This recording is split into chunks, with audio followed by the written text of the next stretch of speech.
Yes, hello mga katropa and welcome back to my channel. Once again, this is Pancha. At kung bago pa lamang dito sa akin channel ay huwag kalimutan mag-subscribe at i-hit ang notification bell para ma-notify ka sa mga susunod nating mga videos.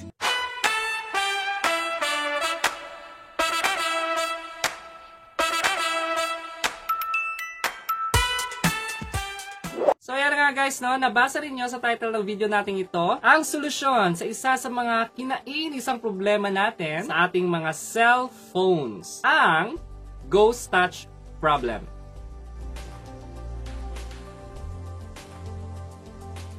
Yes, sa mga hindi pa nakakalam kung ano ang Ghost Touch problem, ito ay ang problem sa LCD ng ating mga cellphones, kung saan nagre-respond yung cellphone natin, yung screen ng cellphone natin sa press, okay? Sa press na hindi naman tayo ang gumawa or pumindot. At minsan, meron ding mga part or spaces sa ating LCD na hindi nagre-respond sa ating pagpindot. So yan yung tinatawag nating Ghost Touch problem or touch glitches. So please lang guys, kung ma-encounter niyo ang problem na ito, wag nyo munang itapon or wag nyo namang ihampas-hampas sa pader or sa unan yung mga cellphone nyo sa sobrang inis. You know what guys, na-discover ko lang yung solusyon na ito sa sarili ko lamang dahil nag-experiment ako. Oo, nag-experiment ako. Kasi, na-encounter ko ang Ghost Touch problem nito habang naglalaro ako ng Mobile Legends. Then, habang naglalaro kami ng Mobile Legends, nakasaksak kasi yung cellphone ko sa aking charger at ginagamit ko siya. Oo, ginamit ko yung cellphone ko habang nagcha-charge. So, habang naglalaro kami, sa kalagitnaan ng laro namin, bigla na lang hindi na nag-respond yung cellphone ko at automatic siya nag-exit and then parang may pumipindot na someone, parang ghost ba? Parang may pumipindot na ghost. Yes, tama ka, ghost. Tulad nung nung ka-chat mo dati. Ngayon, ghosting na. Parang ganon. Hindi. Oo guys, pumipindot siya mag-isa. Nagre-respond siya sa kung anumang elementor maligno. Pa hindi. So, siguro, kasi nag-research din ako Nag-research ako sa Google kung ano yung mga problem or kadahilanan nito. At yun, may nagsabi na baka daw sa charger, luma na yung charger or sira na yung charger. And then, baka or maybe yung LCD mo daw, nadaganan mo. At yun, isa sa mga reason kung bakit nag-ghost touch problem yung mga cellphone natin, ginagamit habang nagcha-charge. And then, minsan daw sa battery din, kung luma na yung battery mo.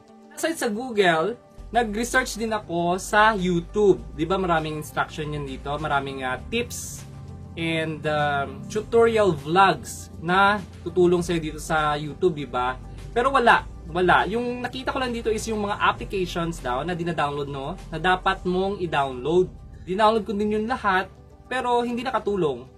Bumabalik pa rin, nandun pa rin yung Ghost Touch problem ng cellphone ko.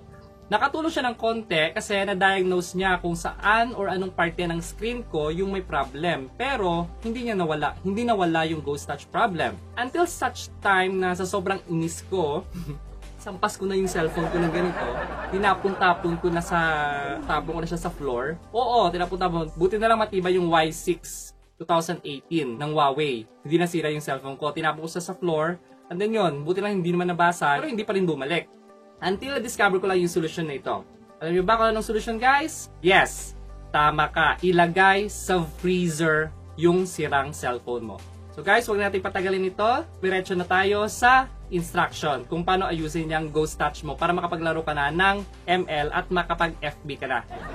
By the way guys, patapusin nyo muna itong video na ito guys kasi sa hulihan ng video ito, may mga ilang tips at reminders ako na ibibigay sa inyo bago nyo gamitin or bago nyo gawin itong Ghost Touch problem solution na ito.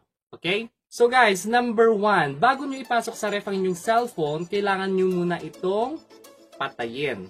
So dapat patayin nyo muna yung cellphone nyo. Oo, kasi baka, alam nyo na, baka para maiwasan natin magka-problema pa, imbes na Ghost Touch problem yung problema ng cellphone, baka sumabog, diba, sa loob. So, nasira pa tuloy yung mas nasira pa yung cellphone mo. Number 2, pagkatapos yung patayin yung cellphone nyo, ilagay nyo sa loob ng freezer. Dapat, nakatihaya siya, ganyan, and then yung screen niya sa taas. Okay? Paglagay nyo ng cellphone nyo sa freezer, i-close nyo yung freezer at iwan nyo doon mga 10 to 15 minutes. Okay? 10 to 15 minutes. Yan. After that, kunin nyo na yung cellphone nyo sa loob ng freezer. And then, bago nyo i-turn on ulit, bago nyo buksan yung cellphone nyo, punasan nyo muna ng maigi. Punasan nyo ng maigi until na mawala na yung lamig at mawala yung moist. Huwag nyo hayaan na pumasok yung moist sa mga ports ng cellphone nyo, especially sa lalagyan ng headset, charger, charging ports nyo, kasi baka masira pa yung cellphone nyo. So, dapat punasan muna. Punasang maigi. Kung dry na yung cellphone nyo, pwede nyo na yang turn on. So, buksan lang yung cellphone nyo. Yan. And then, antayin nyo lang na mag-on na siya totally. Yes. Na-discover ko lang to talaga, guys, sa self ko lang talaga kasi nag-experiment lang ako. Kasi wala talagang solution sa wala kang solution na makikita pa sa mga video sa YouTube at saka sa Google. Yung yung mainam na solusyon daw, bumili na lang ng bago. So, wala naman tayong pera, wala tayong budget para bumili ng bago at saka sayang naman, 'di ba? 2 years pa lang yung cellphone ko, bibili ulit ng bago at saka gumagana pa naman yung camera at saka yung mga apps. Yun lang yung problem, yung touchscreen niya. So, after that, ayan, nabuksan nyo na. Ayan, pwede nyo nang gamitin siya. Pwede nyo siyang gamitin. Solve na yung problem nyo. Wala na yung ghost touch problem. So, yun lang. Ito na yung tips ko and suggestion. Gawin na lang na warning. Parang warning na lang. Guys, kung gumagana kay Pedro, baka hindi gumana kay Juan. Di ba? So, wala naman mangyayari or wala naman mawawala kung itatry nyo, di ba? Walang eksperto nagsabi sa akin na ganito yung gawin. Based experience na kasi gumana po siya sa akin. And then, before nyo ipasok yung cellphone nyo, please lang, make sure na naka-turn off ito. Naka-turn off and then, huwag palampasin ng 15 minutes yung cellphone sa ref. Baka mag-crack yung screen niya or sumabog yung battery. Dapat 10 to 15 minutes lang. Okay? And huwag mo nang gamitin or huwag mo nang i-turn on hanggat hindi pa nadadry lahat. Nakuha yung mga moist na sanhi ng lamig. And then, hanggang mawala na yung lamig. Kasi baka pumasok yung moist sa cellphone nyo, masira pa. Huwag gamitin yung charger nyo. Palitan nyo na yung charger nyo. Palitan nyo na yung charger nyo at huwag nyo nang gamitin na naka-charge yung cellphone nyo. Ano sa inyo? Experiment kayo. Kasi guys, one time, ayos ko na yung cellphone ko, ginamit ko siya ulit habang naka-charge. So yun, bumalik siya. So inulit ko naman yung process hanggang gumana ulit yung cellphone ko at nawala yung ghost touch. So depende sa inyo. Okay? Depende sa inyo. Depende rin sa inyo kung gagawin nyo yung tips na ito. Kasi sa akin, gumana siya. Kasi ewan ko sa inyo. Comment na lang kayo below kung gumana siya at kung ano yung problem. Kasi maybe or somehow, baka matulungan ko kayo. Okay? So yun lang. I hope na may na-learn kayo. May na-discover na naman kayo ngayong araw na ito. At so yun nga. Yun na yung video natin ngayong araw na ito. So again, don't forget to subscribe to my YouTube channel and hit the notification bell para ma-notify ka sa mga susunod nating mga videos. So, goodbye guys! Thank you so much!